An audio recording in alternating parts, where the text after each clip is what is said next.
back to the channel. I'm Tasha, I'm on Bear Prepping, and we're gonna get into an easy bread today. No need, 4 ingredients.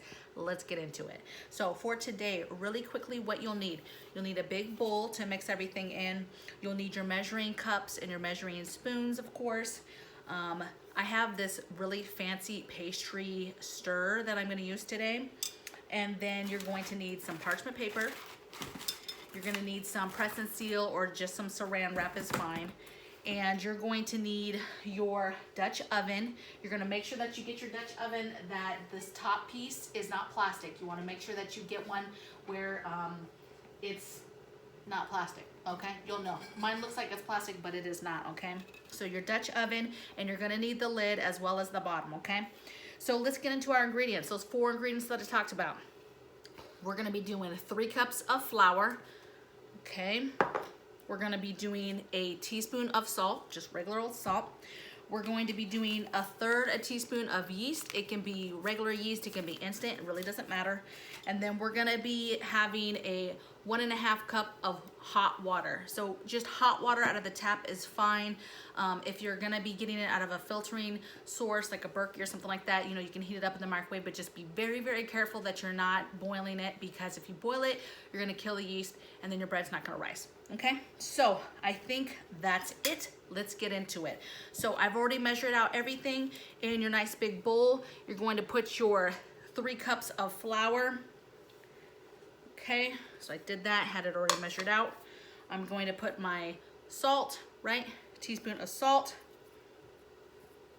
And then we're gonna do 1/3 teaspoon of your yeast. We're gonna put that in. And then we're gonna put our water in. And remember, not boiling, but warm. Okay, you guys, all 4 ingredients. You don't have to use this, you can use a regular old spoon, okay? But I'm just gonna use this because I saw this on another channel, a lady who does a lot of breads. This is what she does, okay? And you're just, and this is kind of cool, you guys. You're just mixing it up. See how it's kind of flaky and lumpy? You're just making sure that you're getting all your flour mixed up, okay? I like this tool because it's really kind of mixing it easy, but the dough, you see, doesn't really stick to it, which a spoon, you know, you're constantly fighting that. Okay, now that we've got that done, right? It's all mixed up. That's all you did, okay? So now, see how nice this is, you guys? I got this Amazon. I'll make sure that I put a link in the description. I really like it. It came in a set of 2, and so far, so good. All right. So next thing is, let's see if we can do this. You're gonna get your saran wrap or your press and seal, whichever. Now mine always likes to try to fight me, y'all. Like, it really wants to fight me. So I'm just gonna put some on and stick it. Oh, no, it is trying to fight me.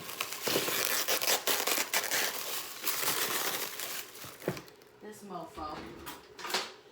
You know, this stuff is really nice, but it's really just like to fight me, okay? So I got some on there, sealed it up, right?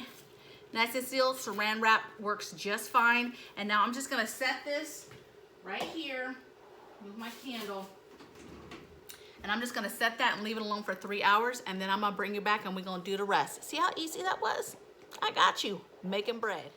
All right, you guys, welcome back. So we're ready for the next step, which is to get our, you know, bread in the oven. So for this, the only added stuff is get you a nice towel, get you another bowl. I'm picking a bowl, as you can see, it's a little bit smaller, right, than my bowl, but this is just for when we're preheating the oven. And really, this is like a shaping bowl. So if you have one of those shaping baskets, or you have a shaping bowl, or you have a certain size you want it to be, that could be where this comes in. But really, honestly, you just need a bowl, okay? So let's get it going. Put this up a little bit because I feel like I'm, okay. So first things first, we are gonna get some flour, and we're just gonna put it all over. And guys, let's just get our sleeves up. And you're just gonna get that flour ready to go. And then we're gonna get our bread that's been sitting on the counter, room temperature. And I'm just going to get some flour on my hands so that I can get this out of the bowl, right? And I'm just patting my hand so that I can get this out of the bowl, okay? So there you guys go. Can you see that? Yeah, baby. Okay, so what we're gonna do, I'm gonna just sprinkle it with a little bit of more flour, and we're just gonna kind of roll it. See how I'm just rolling it on the counter, you guys? We are not kneading this. There's no need to knead this, okay? All I'm doing is just making sure, rolling a little bit in flour so I can just make sure it's not totally sticky, and that's it. Then we're gonna grab some parchment paper. You see, this one didn't fight me like that other one. You're gonna get your bowl.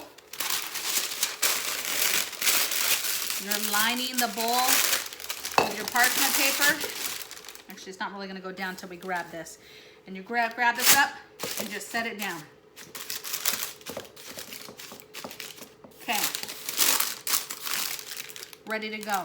So now what you're doing is you're taking your towel and you're just putting it over that, okay? Now what we're gonna do is we're gonna get your pan in the oven and set your oven for 450 degrees. I'm gonna do that now.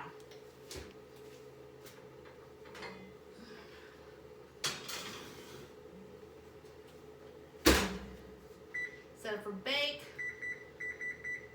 Make sure you go all the way up. 450, hit start. Now you're gonna need a thermometer to check the temperature of your oven if yours doesn't tell you when it's preheated, okay? So mine's gonna do a big old beep when it's preheated, and then I'll bring you back and show you how we get this bread in the oven. All right, you guys, the oven is all preheated and our pan is preheated, and all I'm gonna do is open that bad boy up, take the lid off, and put our bread inside, okay? So stick around for that. Now this is super hot, you guys, so you see my Dutch oven? She's dark red now. She's not bright red no more. And I'm going to take my bread, you guys, just like this, and put her right in the pan with the parchment paper. Leave it on, okay? Grab your gloves, put your lid back on, push her back in, and that's it. So we're gonna leave her in there for 30 minutes, and after 30 minutes, we're gonna take the lid actually off for another, I don't know, 5-10 more minutes. The last 5-10 more minutes really depends on you and how crispy you want the top and how golden brown you want the top. So typically after 30 minutes, I'm gonna take this lid off, I'll take a look at it, and then I'll depend on how brown it is already, how much longer I wanna put it in. So anywhere from 5 to 15 minutes, depending on how crispy. And then what I'll do is I'll bring you guys back when I got this bread nice and cooled and on the counter so you can see how delicious it looks. All right, guys, I'm excited. Get your bread on. Okay, you guys, here's our bread. Looks delicious. It's nice and warm still. Now let's talk about storage. They say the best way to store bread is in like paper bags. Like, you know how like French bread does come in at the store in those long bags. Obviously, most people don't have bags like that laying around, but they say paper. Honestly, bread like this doesn't last very long in our house. So normally if it's a smaller size like this, once it's cool, if I can fit it in a gallon bag, gallon Ziploc like this, then I'll do that. But if not, sometimes I just put it in a Tupperware. Sometimes you can put it in foil. They say plastic wrap or foil is the next best thing. And really all of them work. because you know bread like this don't last, girl. No, it doesn't. No, sir. I'll see you guys on the flip side. If you guys have not subscribed yet, please hit that subscribe button and support your girl so I can do more videos like this. And I'll see you guys next time. Enjoy your bread. Tasha out.